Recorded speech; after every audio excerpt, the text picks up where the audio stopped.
Once again, this is Dr. Phil Fernandes, the president of the Institute of Biblical Defense and the pastor of Trinity Bible Fellowship. I was recently appointed as the professor of apologetics and religion for Veritas International Seminary or International University, and I'm also the director of their Master of Arts in Christian Apologetics program. So if you're interested in doing some graduate study in apologetics, you might want to get a hold of Veritas International University. Just want to talk to you about recently had a doctor's appointment, and just want to let my viewers know I was diagnosed with ESDS. ESDS. A lot of people don't know about ESDS, but it's the extremely slow death syndrome. Extremely slow death syndrome. So being a courageous guy, I asked my doctor, well, how long do I have? Let me know, doc.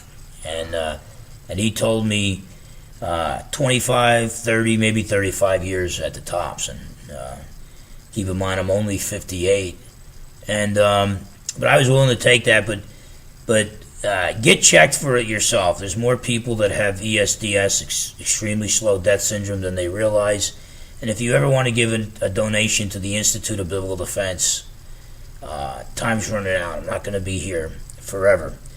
Whatever the case, what I'm going to be talking about today is the biblical view of government. The biblical view of government.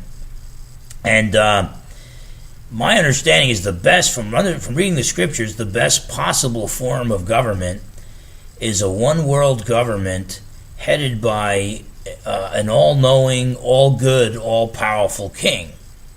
So we'll get the best possible government when Jesus returns to reign upon the earth and shepherd the nations with an iron rod. Until that point, the worst possible government you could have is a one-world government headed by a less than perfect, a sinful king. In fact, the worst possible case, he'd be demon-possessed. And that's exactly what we're going to get under the Antichrist, when the Antichrist rules the world in the last days. So what's the best we can do right now? Of course, you know, the Jews, they had a theocracy with God ruling over them directly. God was their king. Now, eventually they rejected God as their king and chose human kings. But whatever the case, the fact of the matter is that's the exception rather than the rule. And so the best form of government we can have, you know, why do we need government to begin with? Well, we need government because of two biblical doctrines. The doctrine of creation and the doctrine of the fall. Creation, we need human government because human life is worth protecting. Human life and rights and property are worth protecting because man was created in God's image. Human life is sacred. So human life is worth protecting. But because we're fallen, human life needs protecting because humans will steal your stuff. Humans will try to kill you if they can get away with it. So because of the doctrines of creation and the fall, we need human government. Problem with that is, though, well, who are the human leaders going to be? Well, the human leaders, the leader or leaders, are going to be fallen, sinful humans. So you don't want them to have an unlimited amount of power and control. So you're going to want to limit the power of the leaders. And we did that in America through the United States Constitution by a separation of powers, separating the power between the federal government and the state governments, and then also separating the three branches of government and setting up a system of checks and balances between in the federal government. There's the executive branch and the judicial branch and the legislative branch. And they have checks and balances where they can prevent any one entity in the government from having absolute rule.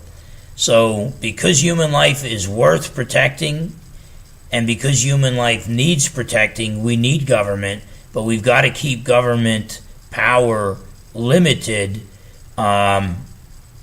because you've got sinful humans running over government. And so if we could get these sinful humans who rule over us to butt heads with each other that will prevent someone from getting a monopoly on the power.